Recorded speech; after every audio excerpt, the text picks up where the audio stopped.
My people, let's go. Welcome back to season 1, episode 111 show. One of the hottest sports shows to hit the airwaves this year. We're growing by leaps and bounds. I want to thank everybody for tuning in tonight. I want to make sure everybody do a couple things for me as we get started. For one, make sure you like the show. For two, make sure you share the show with people that you know to make sure we get those people over here watching it. And the most important part, 3, make sure you subscribe and like this show. Tonight, just like episode 1, we came in with a bang. We going out with a bang on episode 111, and I mean a bang. Tonight, coming from Tobacco Roads, and if those basketball players and those people that know basketball, you know what I'm talking about Tobacco Road. But before we talk about that, Val, you know what to do. Drop it.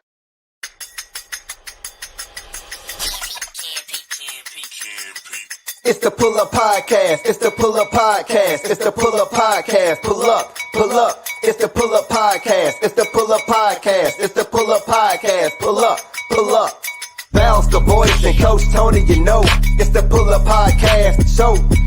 I said bounce the voice and Coach Tony, you know. It's the Pull Up Podcast. Show. It's the Pull Up.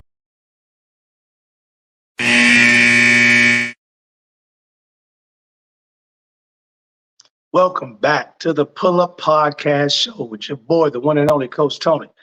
Telling tonight, coming from Tobacco Road. I mean, deep in the Tobacco Road. From, as they say, Michael Jordan country. First team, all ACC. Yes, I didn't stutter.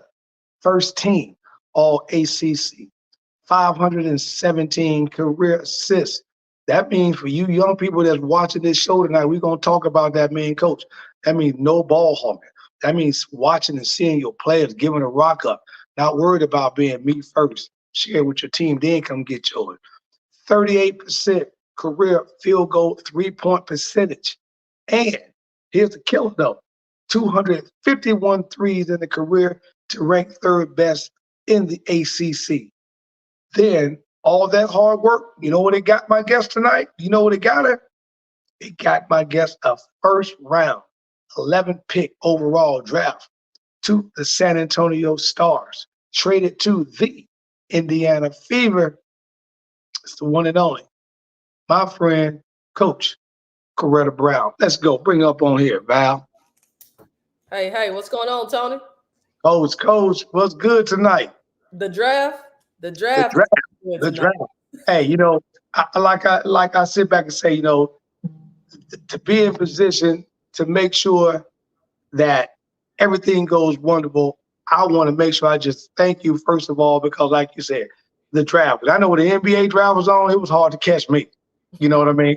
And somebody like yourself that's been through the experience of what we're watching tonight, I know you already tuned in. So thank you very much for coming in tonight on the Pull Up Podcast show. I appreciate you having me. Oh, yeah. So we're going to get started here. We want to let the audience know, again, who we are, what's going on around here. Take us back. You a Georgia girl, right? Born and raised, South Georgia. Yes, sir. I was looking at that South Georgia. I'm thinking to myself, okay, he came out of Bullock High School in Brooklyn, Georgia. Is that down close to Valdosta? Southeast Bullock in Brooklyn, Georgia. Yeah, we probably about maybe an hour and a half from Valdosta, Georgia. So what's the closest major city to where you grew up? Probably Savannah. Savannah, okay. Savannah's like 30 minutes. Yeah. You on that borderline over there. I got you. Yeah. I got you. So let's take us back to these high school days when you started to get down on those courts.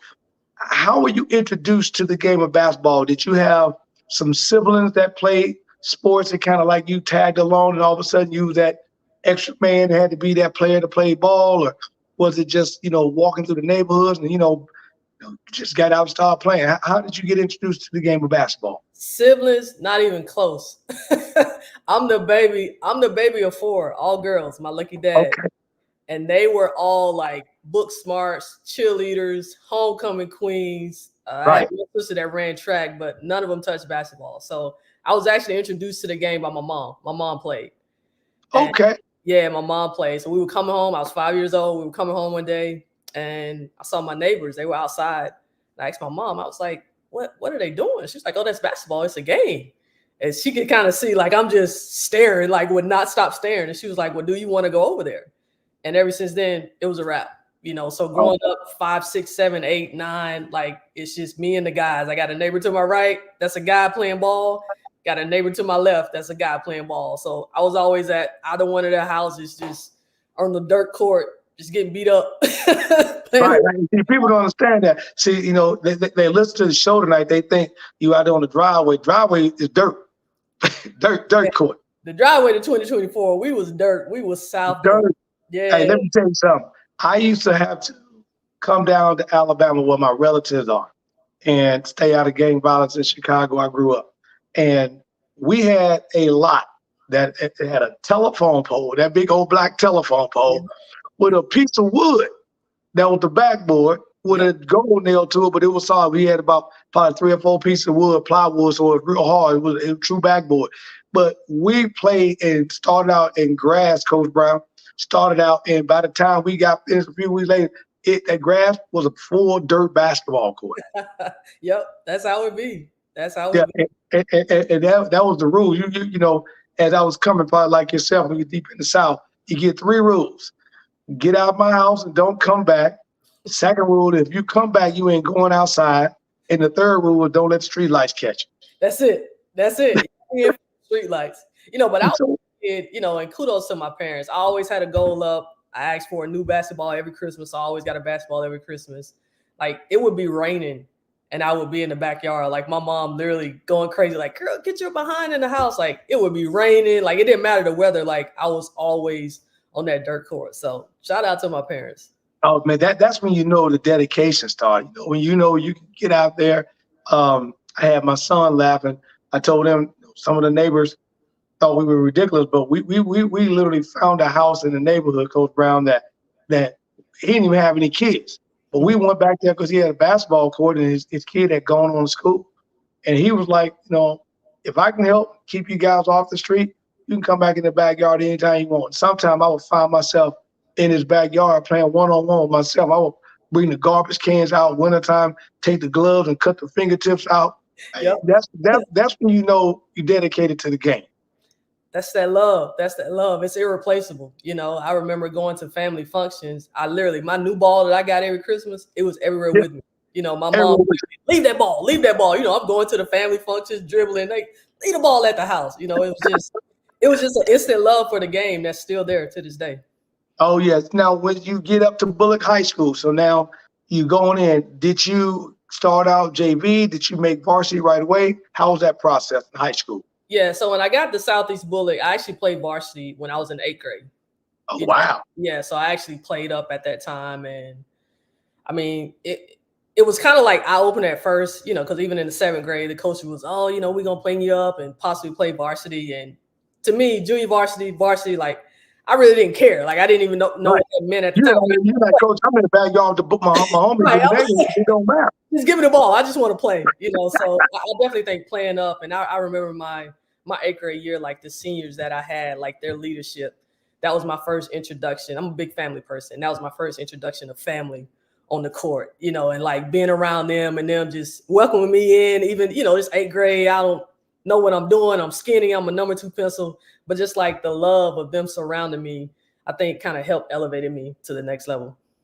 Oh yeah. And you mentioned that. So at that time, I'm assuming 7th, 8th grade, because you ended up growing to 5'9", 5'10". So at that time, about how tall were you in 7th and 8th grade? As you grade, you probably were a peak sweep then. I was probably close to the same height. Like I kind of peaked. Oh, wow.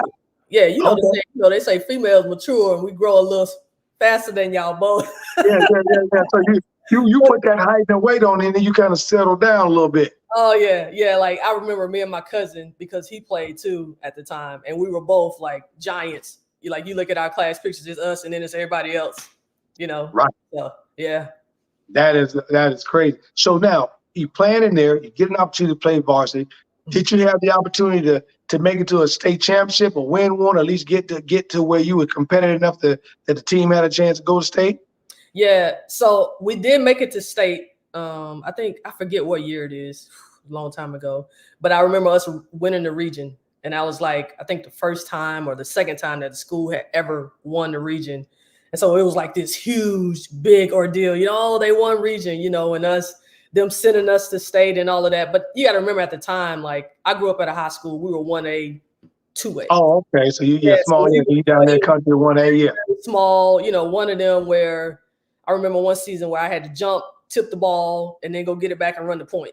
So it was kind of like one of those situations. So for us to be able to make it to state, like it was a pretty big deal. Never won a state championship, but right. But still, I mean, I know how that was because so it's like kind of my relative. You're in a situation where most of the time it is like one high school in the whole county. Mm-hmm. Yep.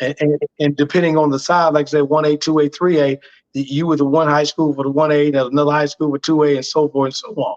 Yep, that was pretty much it. We were the small school in the county. Right. So looking at that, was there anyone in your school in East Bullitt that had gone on even to go play big time college basketball or anything prior to you?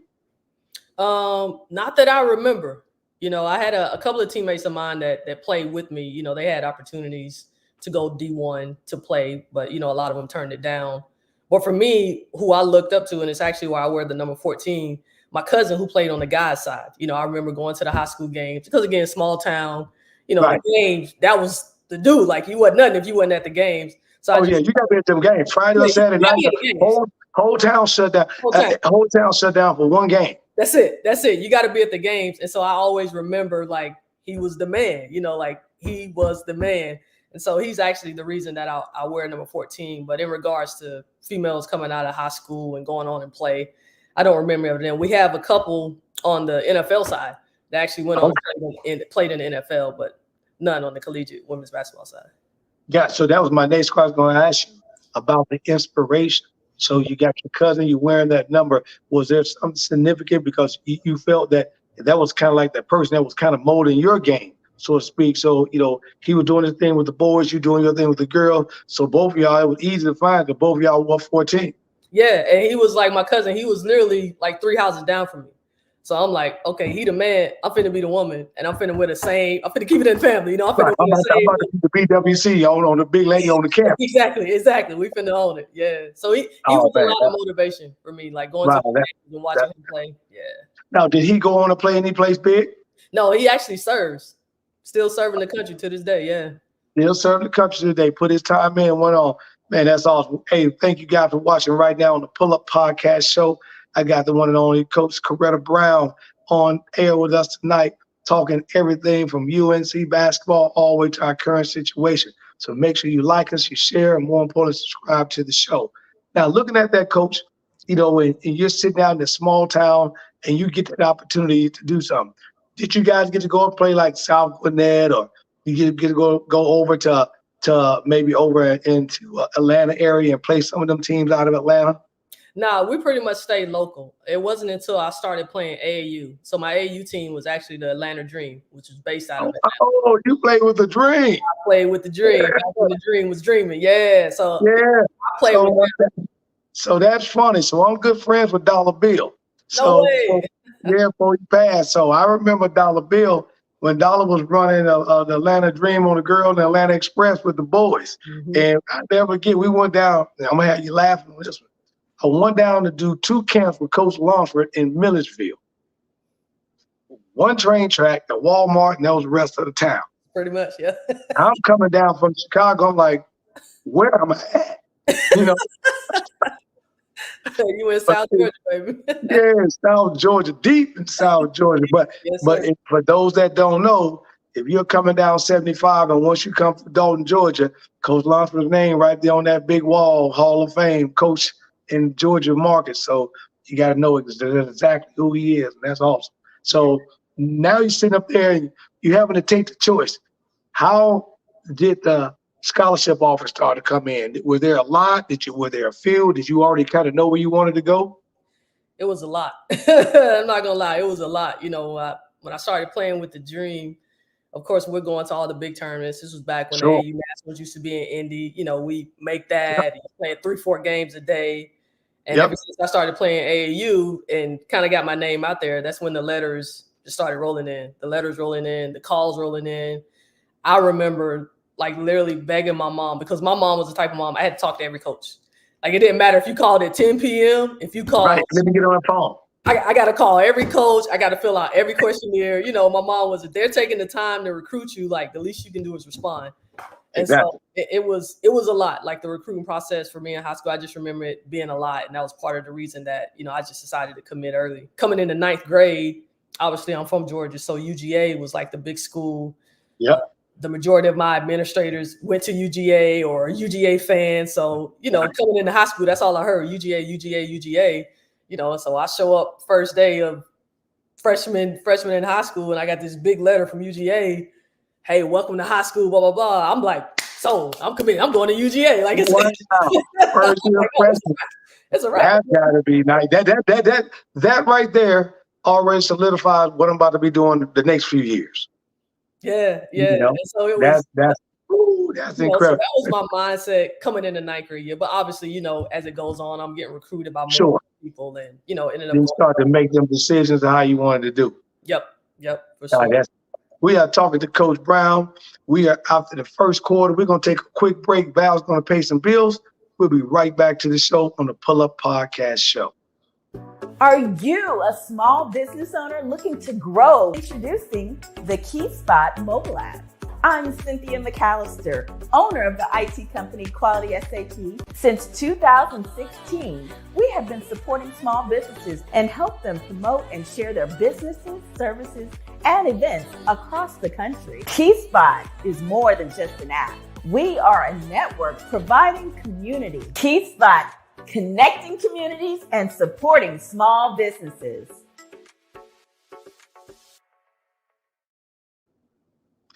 Welcome back to the Pull Up Podcast Show, which one and only your guy, host Coach Tony.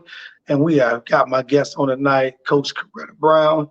Now, Coach, you come into school, as we were just talking about, everything is all Georgia Bulldogs, right? Everything. And Coach Landon was my man. I loved him down there at Georgia. He was a legend. He used to come here in Nashville. He recruited Dee Harrison before she went to UT, right? So you remember all that. And Harrison's had a lot because they had the baby girl was coming through. And I got a chance to meet Coach, and he was awesome, gave me his number, I kept in touch with him and all that. So you are sitting with the opportunity, basically, the door is wide open to go down there. When did Tobacco Road show up?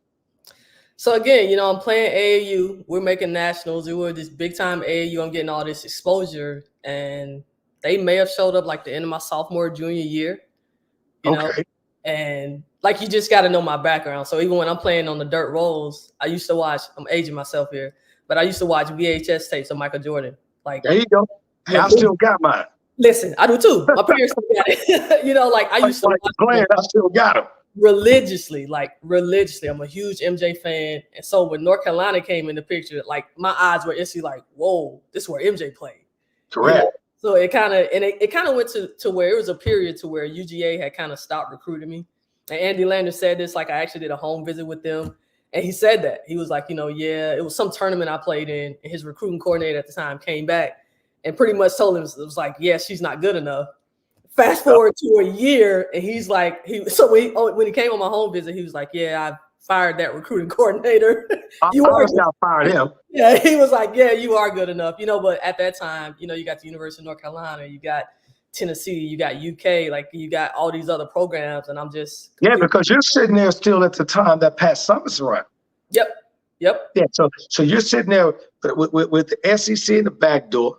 At that time, South Carolina wasn't that great. No. They were the bottom feeder. It mid to bottom. So and Kentucky wasn't on the map. You know, Alabama was nowhere to be heard. And basically Tennessee ran the league, and you had Florida doing okay. Ole Miss and Mississippi State was a little bit there, but Georgia and Tennessee, they were like the cream of the crop. Yep. At that time. They were running it. Yeah. For sure they were running it in the South. Oh, that's amazing. So now you get down to Tobacco Road, and you walk in. What was it like that here it is?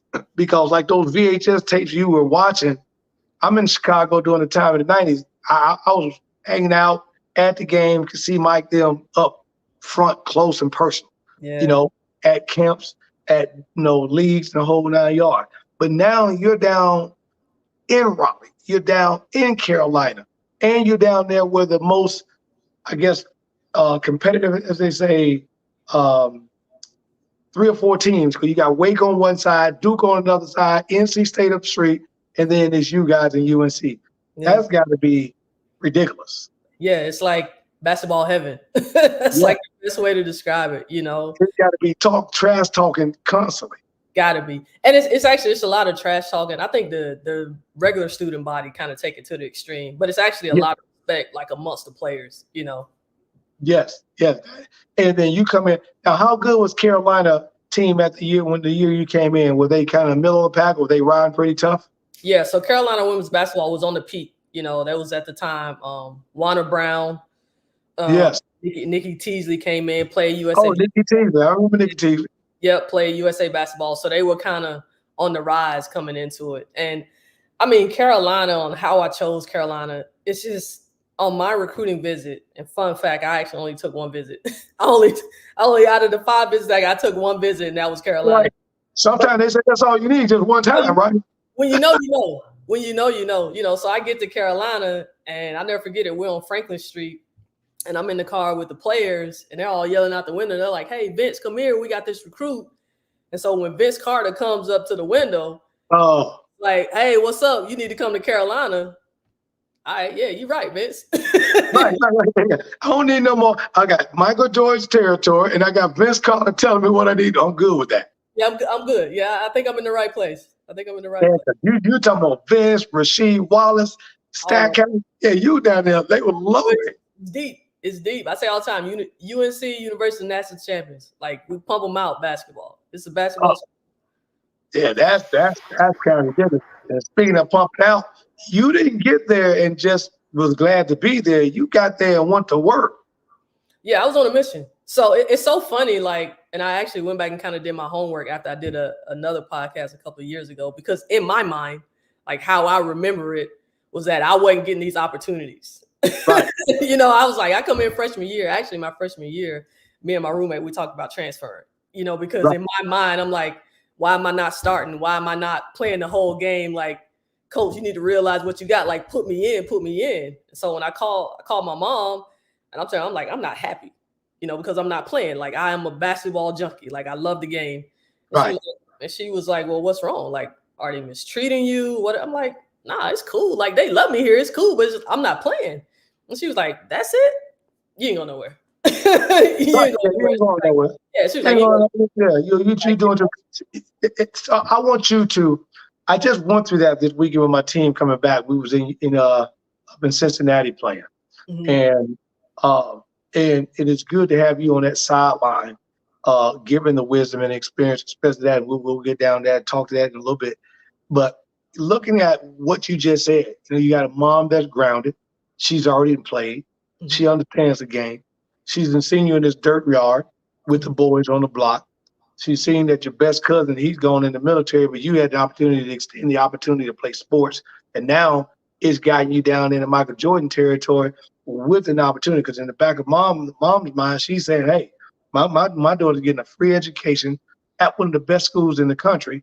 And if she does what she has to do, she has an opportunity at the next level. So then you decide to settle down, start to really focus, stop probably complaining about stuff, start showing them what you can do. When did coach realize, hey, I know we got a good player, we now need to start promoting her? Yeah, and the crazy thing is, like, now that I'm more mature, I look back, I think coach always knew. You know, I think she always knew. It was just me coming in freshman year, you know. You want it right now. Yeah, like, I want it like yesterday. Like, I'm here to make a difference. I want to win the ACC championship. I want to win a national championship. Like, I had all these crazy ambitions, and I wanted it to happen freshman year. Forgetting the fact that I'm playing behind Wanda Brown and Nikki Teasley, who play USA basketball. Forget about that. When you want to miss it like that, Coach Brown, you don't care about all that. You're like, I'm on my mission. I'm on my mission. On my mission. I know they doing, but I need to get mine. Yeah, so it was so funny. So, like, me and my roommate, I called my mom, she called her mom, and they were both like, yeah, no, neither one of y'all are leaving. So I was like, well, mama say I can't leave, so I might as well get to work. And that's what I did. And imagine, we're talking about back then when you had to kind of hang in there. Imagine right now, Coach Brown, if you was in what these new kids got with this NIL and this transfer portal. Man, I could have retired my parents over a decade ago. Right. It's like me and my friends that play, we joke about that all the time. But I mean, I'm so happy for these young ladies. I'm glad that the game is there to where they can, go buy their parents' houses or, support their family in their way. Like it's a beautiful thing. Exactly. And now you didn't shortstop at all. I mean, you came up with a couple of ESPN plays of the day, doing your thing and whatnot. And then, where did you learn how to shoot like that? Because you were more out of high school, basically a playmaker. But then you get to NC, because you had, like I said, a little height, a little bit taller than most of the average guards. You could kind of see over them. If you had to, you could post them up. And then you was always, defensively, you was tough. But now, all of a sudden, here comes this three-point facade. You shoot 38% and then knock down, a slew of three-pointers to put yourself in a high ranking of the ACC conference. That had to be a heck of a year. Yeah, and it's so funny because my position coach at the time, Andrew Calder, love him to death. He's still one of my best mentors to this day. Right. He knew how to push me. Him, Coach Hatchell, they knew how to push me. That's why I say I think freshman year they knew what they had. Like they could ride me in practice because it wasn't going to break me. It's just going to get me mad and it's going to drive me to do more. And I think they knew that. And so for me, like I credited my shooting to him. Coming into it, I'm just a basketball fiend. Like I just want to get better. I'm a playmaker, all of that. Like I couldn't shoot. My form was jacked up, and I mean jacked up. Like it was ugly. Yeah, because like you said, you're a playmaker. Yeah, and now you got to learn that part of the game. It's kind of like, like the God, like they call Black Jesus. Yeah. Black Jesus was playing, and he was dunking on everybody. Once Detroit started putting him on his butt, Mike started learning how to shoot the three. That's it. And so, coming into college, like my position coach actually helped me groom. My form was jacked up because I'm used to playing against guys. So I'm used to getting my shot blocked. So I had to come up with creative ways to get my shot off. He instantly fixed that, and he's actually one of the reasons that I coach to this day. Like every player, I don't care who it is, like they have that one coach that just impacts you like that, and for me, like it was absolutely him, like taking the time out. I remember coming in his office, watching video of WNBA players, talking about Rize and all this other stuff. And like, he really just elevated my mind and opened me up to a lot of new stuff. Oh yeah. Because at that time, you come from a small town. So I don't even know if you guys even recorded the games in high school. Nah, wasn't no film. Yeah, now you get to college where film and basketball is a class. Yep. And a lot of these young kids that want this don't understand that's a class. I tell my players all the time, Coach, I own you at least 9 months out of your year. And that's what I'm gonna get in 9 months. It is a classroom because any good coach is a teacher first. Like you gotta be able to teach the game. So it's a classroom. It is. Exactly. Now you breaking them off. Not only do you get the 3-point side of the house, but you drop 517 dimes on them. So it wasn't like you were just shooting all the time. You were sharing the ball. It's easy, Tony. I wanted to win. Like for me, and even to this day, like I just had one of my players literally ask me this last week. It's like, what's the most points you ever scored? Or what was your average in college? And I'm like, I don't know. But I can tell you the games that we won or lost, because I was never in it for like the individual stuff. Like individually, I just wanted to get better. And I just wanted to win. Like that was the bottom line.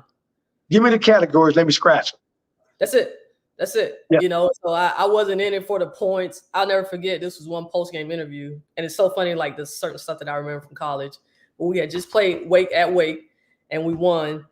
And the reporter after the game, he was like, you didn't really, I didn't think I made a three or something like that. But he was like, but you went 8 for 8 from the free throw line.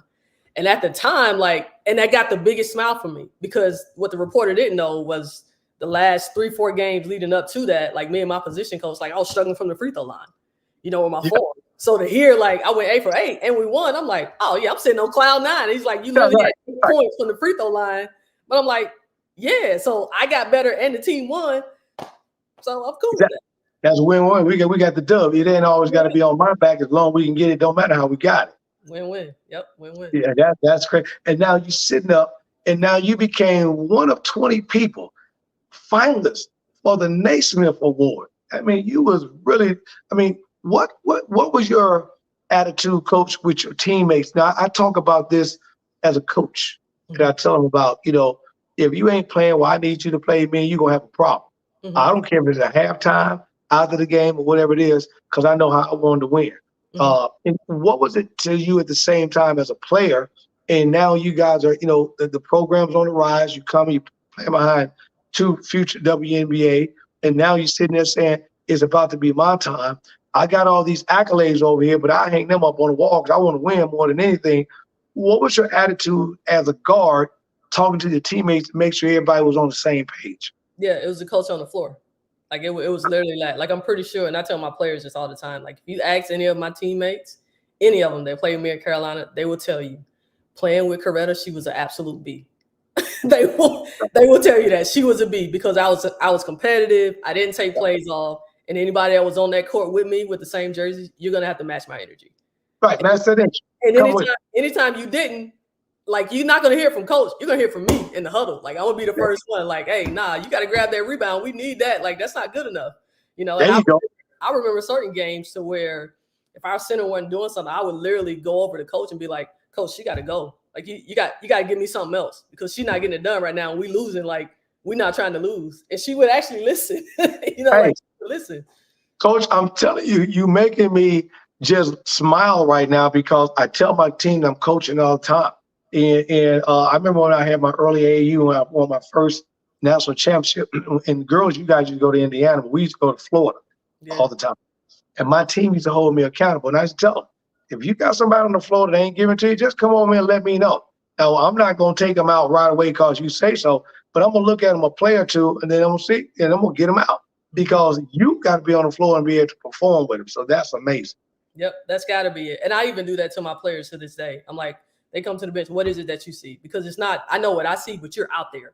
So I'm always encouraging them, like, have a feel for the game. You're out there with the other four. Like, what are you seeing? What are you feeling? Like, we're in this together, and we both want to win. So let's get the job done. Man, we are having a wonderful conversation with Coach Coretta Brown, dropping nuggets, learning a little bit for those guys that got their ears on. Man, please make sure you write some of this stuff down. This is some of the things I'm always talking about. But we're at halftime right now. We're going to take a quick break. Val, let's pay some bills. We'll be right back to the Pull Up Podcast Show.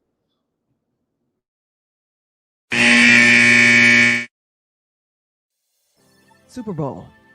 Do you think that Usher was the best, or was it Beyonce, or was it Kira and J-Lo? Who had the best performance? Oh gosh. So I never say who's the best or who's the worst. I think in each of their own ways, everyone is. To get to play the Super Bowl as an artist in itself is fantastic. I think Usher went through his discography perfectly. Having her come on stage and play the guitar is such a special thing. I think when artists get to invite other artists on stage, it's such a great moment to like share the love and share. And so every artist, like Coldplay bringing Beyonce and Bruno Mars, he didn't have to. Shakira and J-Lo, right? I think it's really important instead of like, who's the best, getting to realize you could do this moment by yourself and it would still be iconically as good. Usher could have been just himself, like Rihanna did just herself. Right. But he chose, especially to bring female artists on the stage. It's just beautiful, beautiful.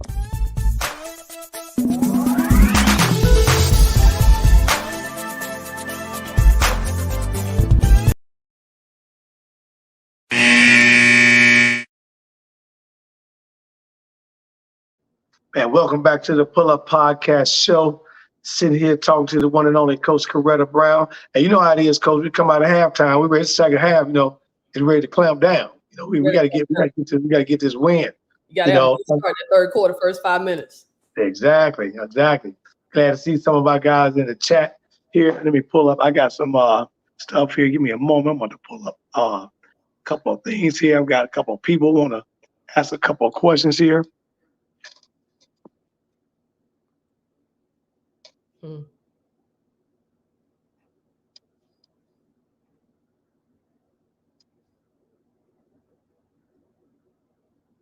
All right, now let's get back in. We were talking a moment ago. So now you finishing up at NC. Now your name is starting to pop up on the awards, doing this and that. Now all of a sudden, the hype's around where you may go, looking at the WNBA draft. You got to be pumped up right now. Yeah, I'm pumped up. First semester, my senior year was a little rough, because it's a buzz around my name nationally. And so I just felt this overwhelming pressure, pressure to perform, which I've never felt before, because I just go out and hoop, I just go out and play. But that freshman year of my senior year, I felt like just this overwhelming pressure. I'm just like, where's all this coming from? And so I just had to relax. I had to talk to my coaches and just shift my focus, like, okay, yeah, they're talking, the interviews and all of that, but it's almost like I got to get rid of that and just keep the focus. The focus is what makes me happy is competing, getting better to win, and still trying to get to that Final Four, get Carolina back to that championship game. So, I just had to learn to kind of get rid of all that, which actually still helps me today in my coaching career. Just get rid of all the noise and just what's the main thing? Focus on the main thing. Keep the main thing, and just focus on your focus. Exactly. I got my guy Mark Lee. He's always on the show. Said hello, congratulations. He loves to have you. He's a big time UNC fan. His question to you is, what did you like so much about UNC sports and being in that area? Because again, UNC is there, State's there, Wake up the street, and Duke. At that time, because at that time as well, Duke on the men's side of the house, they carry that big logo as well. So how was it, those rivalry games right there had to be crazy, because the next few days, y'all talking trash just around town, right there within a few miles. Oh, yeah, for sure. It was crazy. First of all, Mark, anybody who's a Carolina got to be a good man. So shout out to Mark. Anybody who's Carolina, they got to be a good man. But it was actually one of the reasons that I chose Carolina. Again, like ever since I was 5 and got introduced to the game, I love the game. And so going there in the Triangle area, you got Carolina, you got NC State, you got Duke over here, all within like 45 minutes of each other. And then you got Wake Forest, like all of those schools are all within proximity. Like we partied together, so that was heaven for me. And then on top of that, the cherry on top, I'm at the school where Michael Jordan played, who's like my GOAT. It's still my GOAT to this day, so it was like the best 4 years of my life, honestly. Oh man, that's amazing. Then you get out, you hit the draft. And now you're getting picked up in the draft. First round, 11th pick overall to San Antonio. And you get ready to go to San Antonio, and then they decide to make a quick shift and send you to Indiana. That's a big difference in weather. Yeah, it was. I love playing for Indiana, but look back at it now, I'm like, man, San Antonio, that would have been dope, but no, like going to the Indiana Fever, I mean, just being drafted, like they could have sent me anywhere. Obviously, when I was playing, Orlando and Miami used to have a team, for me being from Georgia, I had my 2 older sisters live in Florida. I'm like, man, like I would love to get drafted by them. Of course, they folded by the time the draft came around, but sure. So I'm at that point, I'm just like anywhere, like I don't care who drafts me, like nothing's going to change. I'm still going to put in the work. My mindset is still the same. I was never afraid of hard work, never afraid of doing the extra, like every single year I want to continue to get better and better and better. So getting drafted in Indiana, man, it was draft night. And our producer that works with us on Tuesday night, Kevin Springer, says, while you was growing up, was there any professional basketball players that was in the area that now that you become a professional yourself, that kind of was dropping nuggets and giving you some, hey, if this happened one day and you had the opportunity to become in the WNBA, was there any ball players in the area from Georgia where you were from originally that was kind of helping out? Or was it kind of when you got to Carolina, you got Vince Carter and those guys around that you were seeing get ready to be NBA players? Yeah, growing up in my hometown, it wasn't. It wasn't until I got to Carolina. And actually, when I got drafted and played, I played against 2 of my coaches at the time, Sylvia Crawley and Charlotte Smith.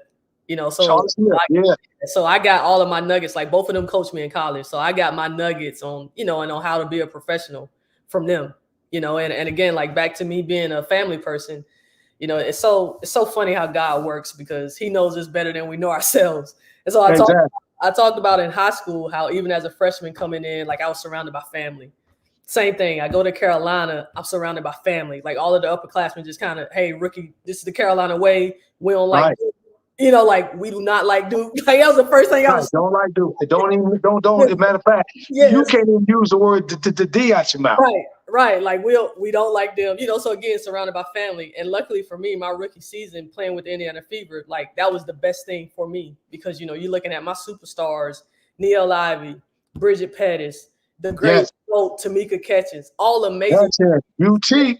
They're ball players, but they're amazing human beings, So for me, with the family aspect coming into them, I think that was the absolute best situation for me, hands down. And it was so funny because Tamika's dad is a Chicago guy like myself in Harvard, and big time ball players people don't realize and know. And so that was just wonderful to have Catchings come down here to go to school, and then go back to Indiana and play ball. That was absolutely phenomenal. Now you're sitting at Indiana. You guys got nice accolades and all that. What were your goals? So you had already had goals in high school. You already had goals once you hit Carolina, and Carolina taught you patience. Told you that you'll get it done. Just be patient. We got you. We need to develop you. Now you get to Indiana. What were your goals then? Once you hit the WNBA? Same, team first, make the playoffs. That was the goal. At the time, the Indiana Fever, had never made the playoffs.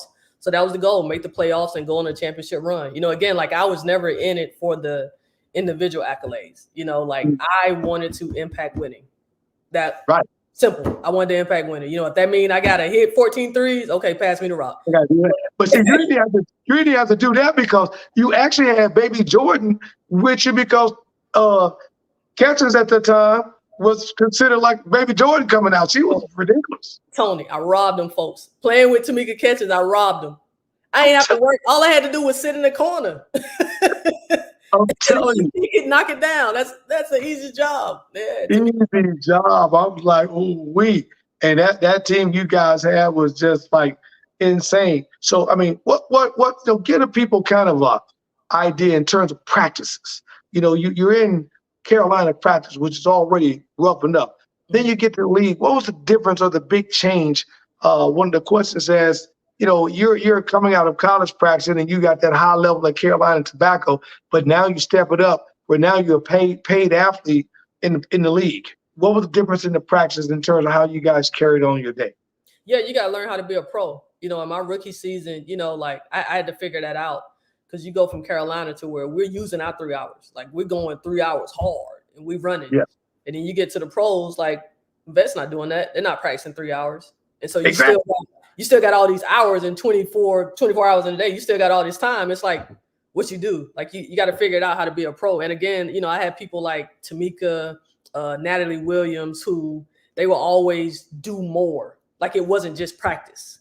Right. Like, the team gets better in practice. That's team concepts. But if you want to continue to be a pro, you better make sure you're getting better. So for me, it was, you get to practice early, rookie season, the whole initiation. I got to bring everybody breakfast sandwiches. Right. Oh, yeah, you got to do that. You got to don't forget to grab the bags and the balls, too. That's it. Don't forget the grape jelly. So, you got that. You got to get there before practice. Our strength coach, he was amazing. Sometimes we would lift after practice. Me and some of my teammates after practice, it's always extra shots. It's always extra, and again, like that's one of the main things that I was taught my rookie season. Practice over. I'm like, okay, now what? And I see a vet point guard just playing before me. She's setting up cones. And I'm like, what you doing? She's like, oh, I'm finna work on my ball handling. So right. I'm grabbing the ball. I'm like, okay, well, I guess I'm doing what she's doing. Like it's always that's it. Now the business of basketball hits you, and now you make a leap from Naptown to the Chi, because you know how we do at home. So now you come to Chicago, and now you're a member of the Chicago Sky. What were you thinking right there? Did you think that, oh, well, it's just business? Or did you think, man, maybe I didn't perform or do something I was supposed to do? Man, to be honest, how Chicago even came into play was crazy. Because at the time, when I left Indiana, I'm like, okay, where am I at? I had knee surgery, injuries just starting to plague. I get invited to training camp, pull my quad in training camp, get kicked out of training camp at this team over here. So I'm just like, okay, am I about to retire? So literally when I was playing with Chicago at the time, I was working at Georgia Tech with their women's basketball staff, like already trying to get into my coaching career. Right. And my agent called me just out the blue. Like the season had already started. I actually joined the Chicago Sky the second half of the WNBA season. Called and said, hey, the Sky, they're looking for players. They're looking to add to their roster. This is their inaugural season, like their first time in the WNBA. Mm-hmm. Like, the coach wants to fly you out for a trial. This was like 2 weeks before the trial. Now, obviously I'm still working, I'm still working. You're still doing everything you do, yeah. But I ain't in pro shape. Right. Like I'm in shape, but I ain't in. I'm in shape, but I'm not even ready to get up back down that court. So I went to the strength coach at Georgia Tech. I'm like, look, I got this pro training in 2 weeks. He was like, here, do this, and I've always been a pretty disciplined person. So it was just 2 weeks. I go there, I try out, make the team. Next thing you know, I'm packing up, leaving Atlanta, going to Chicago to finish out the rest of the WNBA season with their inaugural season. I want you guys to hear what she just said. No, I'm going to rewind that tape and we do old school style. She said, as she got an injury at that time, working us say way back and get out of here. Because that's what I want these kids to understand. I tell these guys all the time, Coach Brown, a professional athlete, doesn't matter what sport, baseball, basketball, football, hockey, whatever, soccer, an athlete is one injury away from coming home. Sure. One injury. That real athlete can fight through it, and sometimes, depending on the injury, you can't. So that's as real talk, as real as you can get. We're having a candid conversation with Coretta Brown. Coach Brown, I'm loving it right now, coming from Tobacco Road to the league. And we're going to come back and talk a little bit about women's basketball and the draft tonight. Val, let's pay the last bill of the night. I've always thought about how my mom has supported me in any creative endeavor. How beautiful was it for your mom to be the superhero in your life and show up in your creative ventures with this book? People ask her to sign the book more than they ask me to sign the book. Sometimes I step to the side, I take their picture. And, we have to celebrate our mothers. We got to celebrate our beginning. So she comes out with me. Every event, she is there. Even when I tell her she does not need to come, she will show up in the parking lot. And I'm like, oh, okay, you coming? Okay. I'm like, all right. Right. And she got a bottle of wine in her hand. What in the world? Why are you giving her alcohol? No, I'm just saying. She showed up in the parking lot. She got a bottle of wine, nice wine. She's going to set it down. She ready for the show, Val. You know what I'm saying? Because the funny part about it is, CJ, I've actually talked to Val. I thought about, writing a book myself called My Man's in Them. But, I love it. And look at Val. My man's in them. My man's in them. But you got to read the book. You got to read the book. But it's a play. CJ, I apologize because Val should have dropped some old Dub C so you could have came out crip walking. You know what I'm saying? I'm not flamed up right now. I got to hold on. Trying to get me shot. Going back to school tomorrow, like, I saw you, Miss Charles. I saw you. I mean, I can crip walk, so please, but I'm kind of, I'm authoring right now.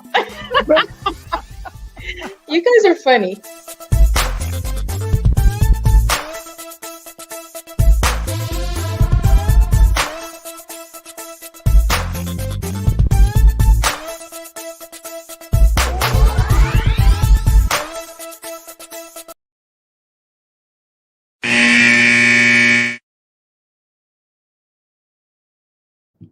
Down the stretch.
Man, they got me hyped right there, Coach. I'm ready to get back on the sideline. I love that video, Coach. I love it. Man, I love that video. Welcome back to the Pull Up Podcast Show with your guy. We're sitting here talking to Coach Coretta Brown of EKU. So let's slide over there since we just watched that video. So now, as you just mentioned earlier, you get that opportunity. You kind of get the coaching bug. You're still trying to decide whether you got a few more years to go, but you want to coach. But you still want to play, but then you still want to coach, but you got to go play. So when that bug finally hit you and you had that opportunity, you get that opportunity to go out. And one of my good coaches that I like, I went to her camp several times with Coach Messer up at Tennessee Tech. Yep. So you get a chance. At that time, I was at Fisk. I was at Fisk from 2006 to 2013. And I got an opportunity to jump on the women's side of the house in 2009. So right at the time you were getting there. So I had actually the opportunity to meet you at that time. But that was back then, and you probably didn't even remember me because I just happened to come up to a couple of the camps, coaches that come up and see what was going on as I was just getting started on my heavy side of recruiting. Then you had that opportunity to leave Tech and then go, of all places, up in Ohio at the same time. It's a small school. Mm-hmm. Now you starting to get that red road. Take us down that path, then the next two schools, and how did you get to EKU? Yeah, so it's so funny, like coming into coaching, again, I work with Satia at Georgia Tech. So when she got the head job at Tennessee Tech, she called me and said, hey, I got a coaching position. Are you interested? And at the time, I was actually working for a bank. Like, bank, probably on my way to be making six figures, 9 to 5. And right. Okay, but I'm still passionate about the game. You know, so I go there with her. We win the OVC in year 2 there. She gets coach of the year. And I needed that at the time because she allowed me to grow, if that makes sense, under her tutelage. Mm-hmm. Like what recruiting looks like, you know, player on-court player development, what that looks like, and her expectations. And, you know, like in every year, she gave me a lot more responsibility, which obviously helped me to grow. And she would always ask me, what's my goals? You know, like trying to groom me in my coaching career. Like, what do I want? And I would always tell her, you know, I want to be the Andrew Calder to my head coach. Okay. He was at Carolina for 20 years. Professional teams came after him, but he just looked, I'm like, I want to be somewhere. Like, I don't want to be a head coach. I don't want to be a head coach. I don't want to be a head coach. I told her that my entire time at Tennessee Tech. Not only did I leave there and become a head coach, I started. You got the opposite wish. Went opposite. It's so funny. Like, you want to make God laugh, tell me your plans. So, you know, I went opposite there, started the program. It was the first gray hair I got. I started drinking coffee, you know, being in the head coaching chair. But that was good for me. Like, it allowed me to learn a lot about me, you know. I leave there. I go to West Alabama, which is a D2 school in Livingston. I know West Alabama. I know West Alabama very well down there. And I like the golf course in the front of the school down there, too. Down there. Oh, my goodness. It's nice. You know, so I go there, play with a coach who recruited me, or coach with a coach who recruited me out of high school. Was there for 2 years. Left there. Went to Georgia Southern. Was at Georgia Southern for 2 years. Left Georgia Southern. Came here and just finished up year 3 at EKU. Oh, man, that is phenomenal. And you music to my ears. Of course, I'm here right down the street from you. I'm in Nashville, OBC territory, but I'm also in ASUN territory. So as you get in here with Lipscomb and these guys, you know, making sure I get a chance to come watch you and all that. We're going to do some big things. Of course, I got a few recruits, so we're going to talk about that as well. But you sitting there, who can you give some big accolades or big kudos to that's currently playing for you that you think that's ready to make that turn, whether a few, say a good season or two, they either end up in the league or maybe a good opportunity to go overseas? Anybody in particular? Yeah, I mean, since I've been here, we've had a player every year that's played overseas. Okay. You know, multiple ones. So Coach Todd, my boss right now, like we dub him the transfer coach. I mean, the transfer portal is nuts right now anyway, but you know, I'm at the stage in my career. It's all about the people. The people make the place. And right. At EKU, like these are my babies right here. Like not only do we do a very good job of getting the right people in here, even with transfers, getting the right people here, like the whole athletic department from top to bottom is just surrounded by good people who are in it for the right reasons. No coach you meet is in it for them. Like it's all about the student athletes here. You know, like it's literally all about them. And so probably would be Antoinette Walker. She came to us. She transferred to us last year. She played 2 years here. She came in from Marquette. And, you know, like, especially when they're my position, like we all have position coaches. When they're my position, I'm very honest with them. My very first meeting before we do any workout is, what do you want? You know, I want to help you, but what do you want? You know, like if you just want to have a good time, like I don't need to be your coach. You can go, you know, Right, like, you go because I'm too competitive for that. I'm about to I'm snap off. So, I'm too about my business for that, you know. But for her, she said, Coach, I want to see every stat line of mine increase from what it did last year. She was like, not just points. Great goal. Yeah, she was like, I want to assist, rebounds. She was like, you know, I just want to be better.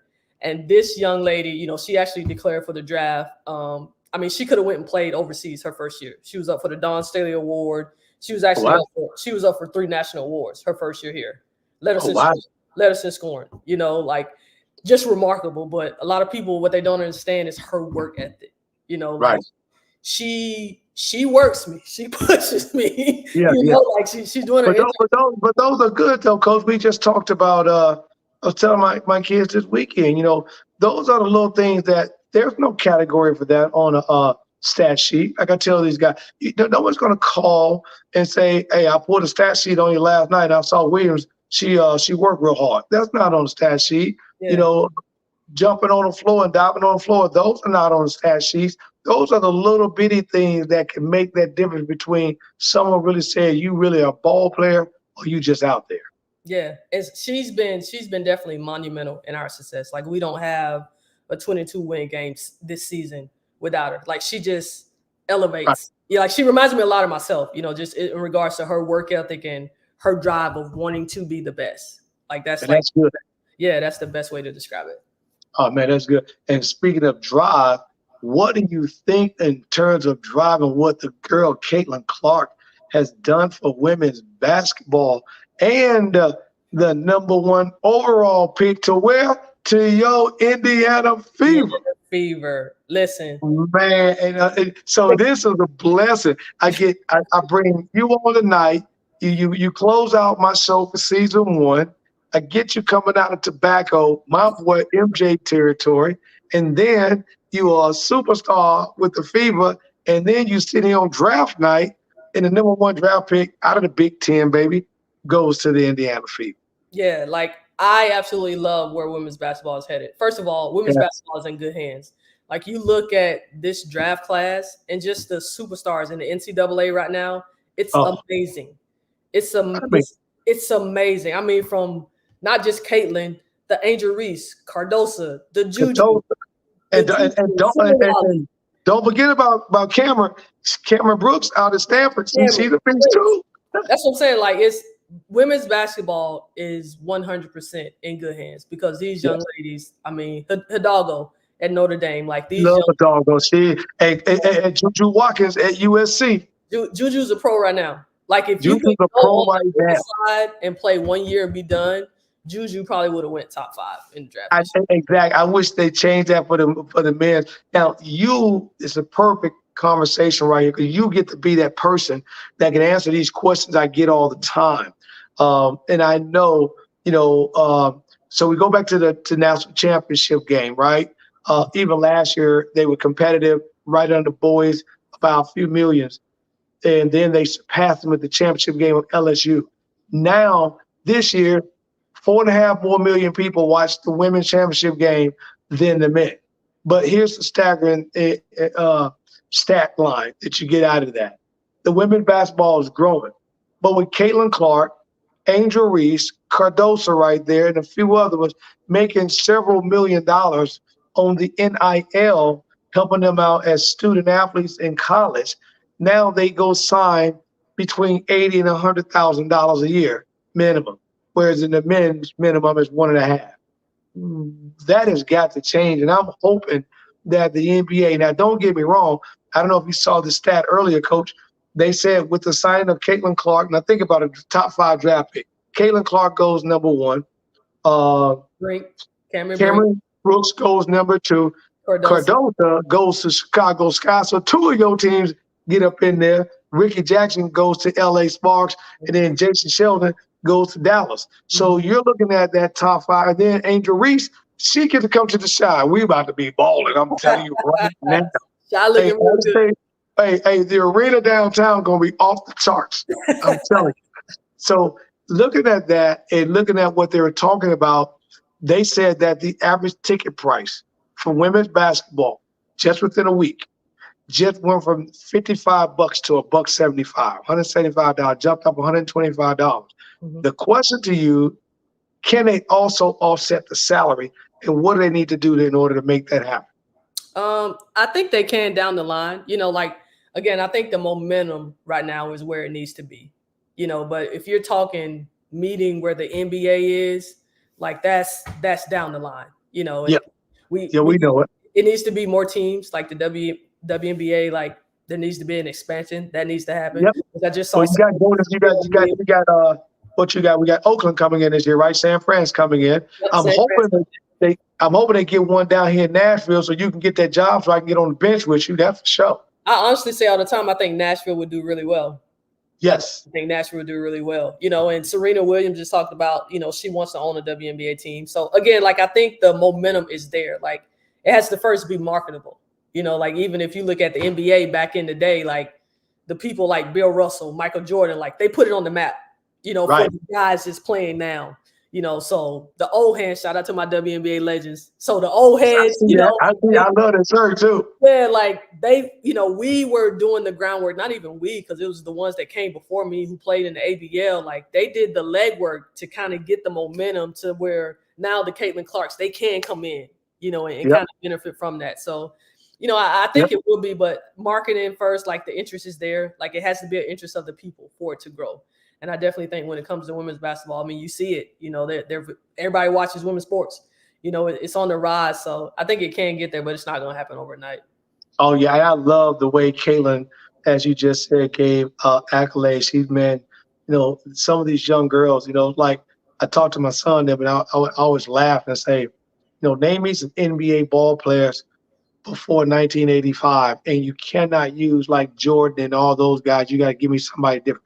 These young guys struggle because back in the day we had to learn the game. So when I look at this and I see someone like Caitlin Clark give homage out to Don Staley, give homage out to Cynthia Cooper, that's the real Jordan, right? Cheryl, Swoops, and all these people. I mean, Lisa Leslie, that is phenomenal. And these were Lisa and these guys was coming to the league with you at the time. Grandmama was in there, you know what I'm saying? She was coming down. So it's amazing to see where in the early 80s it fell off and picked back up. And then Cynthia and Cheryl them saved the league. And then now the WNBA 26 years now been rocking and rolling and getting even better. So I'm telling them, pay these young ladies. Where the NCAA is making them make more money in college.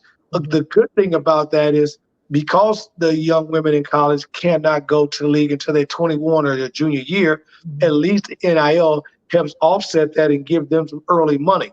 Yeah. But I would love to see them do something to keep our young women from having to go overseas, because when they finish up, they can't enjoy their family like the men do, because most of them got to go overseas to make some more money.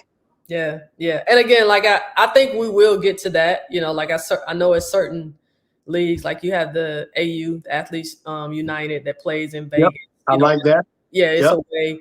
I think it'll be another league that Stewie and those guys are working on, for a way to where you don't have to go overseas. Like you can play in the United States year round. But again, like it all starts with the want and the desire too. Like, again, you look at the NBA, like they wanted more. And so because of the fans wanted more, they got more. And now that's why I think the game is in such great hand with these young ladies who are putting it on the map, because fans are wanting more. And so now we have a market to do more.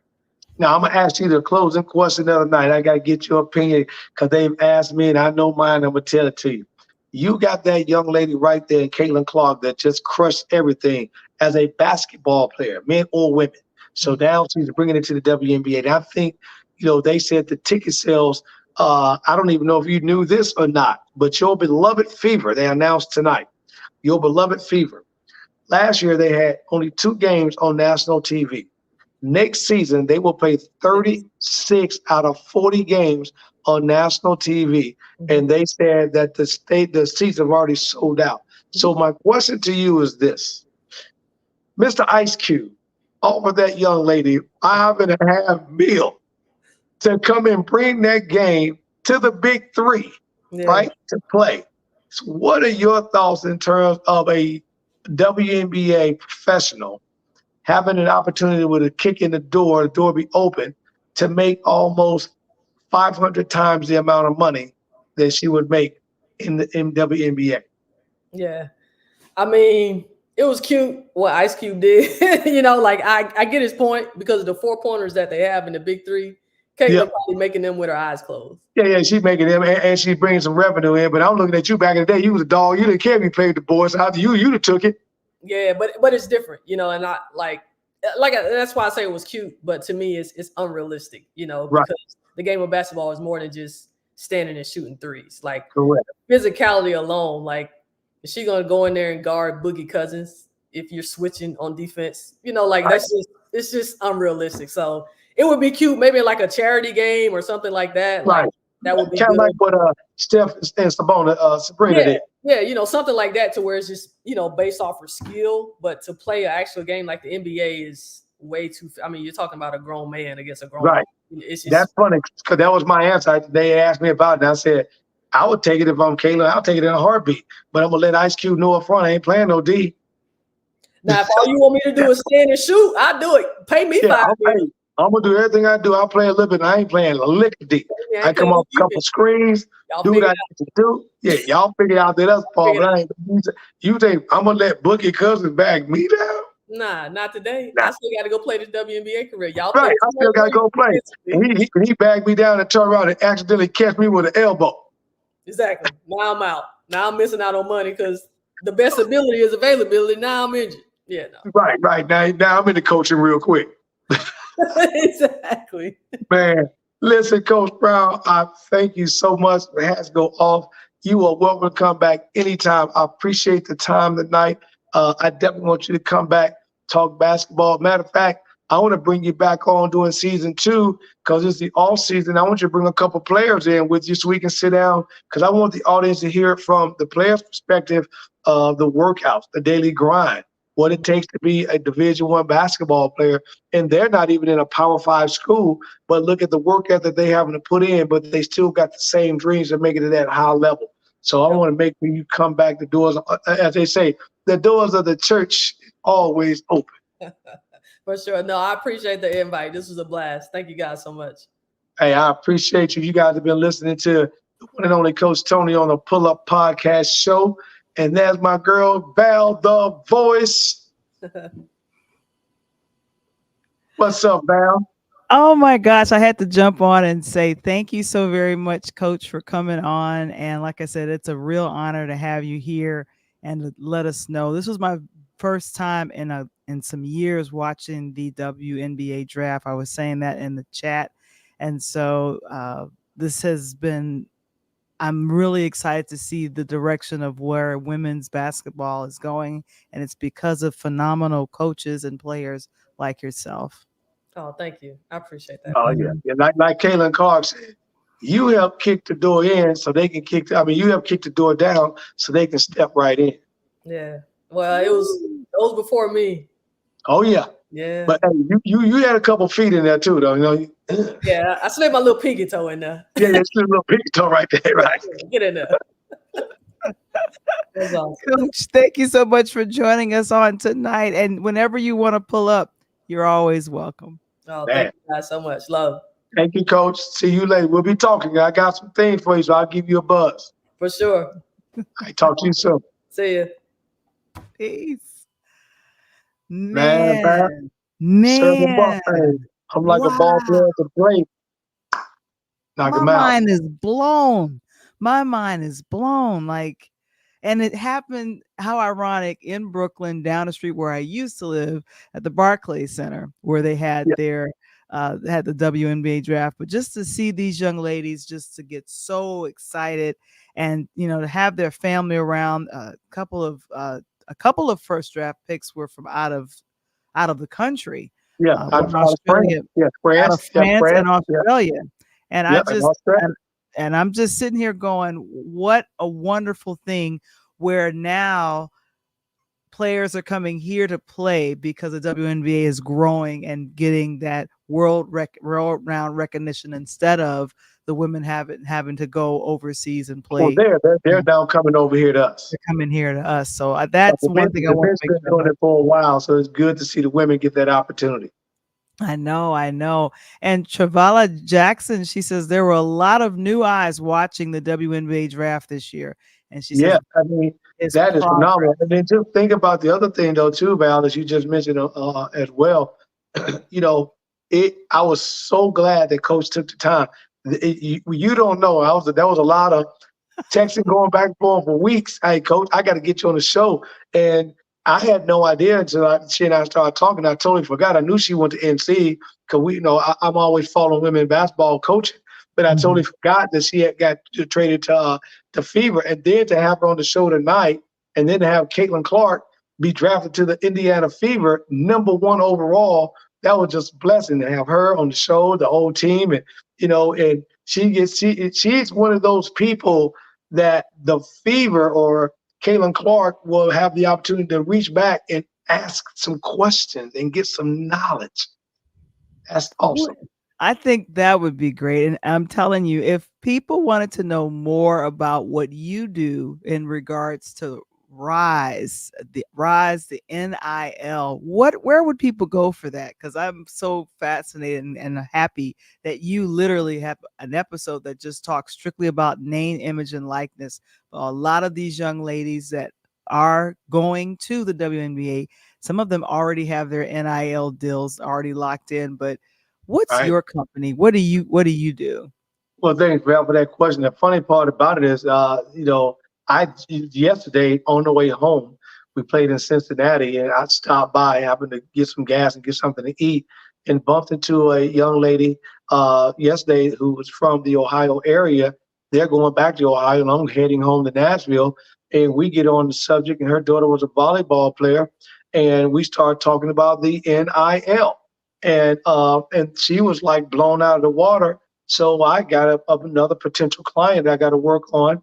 And so at the Rize NIL, what we do is we match our athletes and our brands together. We bring brands to our athletes as opportunities. We bring the athletes to the brands for opportunities to make sure that the brands have an opportunity to utilize the athletes to put the brand out there and push it to the world, actually. And then the athletes make sure that they have an opportunity to be compensated for what they're doing work-related. So it's a great mix. You can go out to www.theTheRize, RIZENIL.com. That's what I'm talking about. And thank you so very much for that, Coach. My gosh. So we're just doing a brief break. It's not too long of a break, but it's just going to be a brief break for the Pull Up Podcast show. We're going to show you a couple of episodes in the coming weeks to close out the month of April. It'll still be streaming at 8 p.m. Central, 9 p.m. Eastern for the Pull Up Podcast. But first part of May, we'll be back. And I like to call it, since we only went 11 episodes, we're going to probably go another 11 episodes to make it your full first season. That's I'm hitting y'all with, I'm hitting you guys with such heavy hitters like Muhammad Ali, Sugar Ray, Leonard, what I'm saying, Holyfield and Tyson. I got to reload. and the cool part about it is you think that you liked part 1 of season 1. Where do you see part 2 of season 1 come about? I've got some more heavy hitters coming down. We got baseball season coming up. I'm going to try to reach out to some Major League Baseball guys. We got NFL summer football coming up. Try to get some NFL guys on here. And obviously, the NBA finals are coming up. So for promotional purposes only, I will make sure I get you guys what's happening by then. That's what I'm talking about. Join us on tomorrow night for Interludes Extra Presents Talk on Tuesdays. We have another great guest coming on, one of the phenomenal actresses out of Atlanta. My gosh, I got a chance to talk with her and confirm her for this coming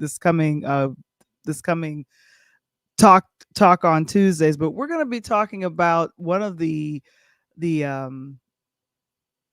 shows series, Quiet on the Set, and it's the disturbing things that's been happening with child actors.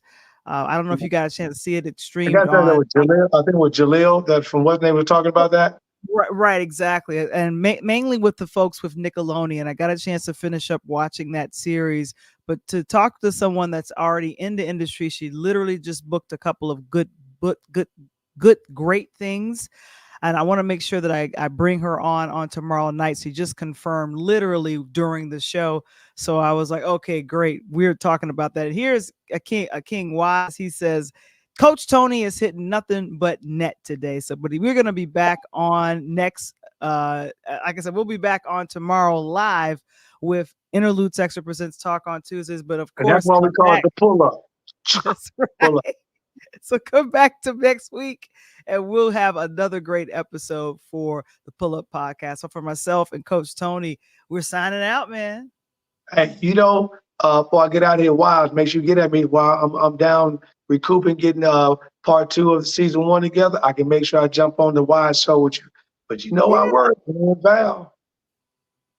Peace. It's the Pull Up Podcast. It's the Pull Up Podcast. It's the Pull Up Podcast. Pull up, pull up. It's the Pull Up Podcast. It's the Pull Up Podcast. It's the Pull Up Podcast. Pull up, pull up. Bounce the voice and Coach Tony, it's the Pull Up Podcast. Show. I said bounce the voice and Coach Tony, it's the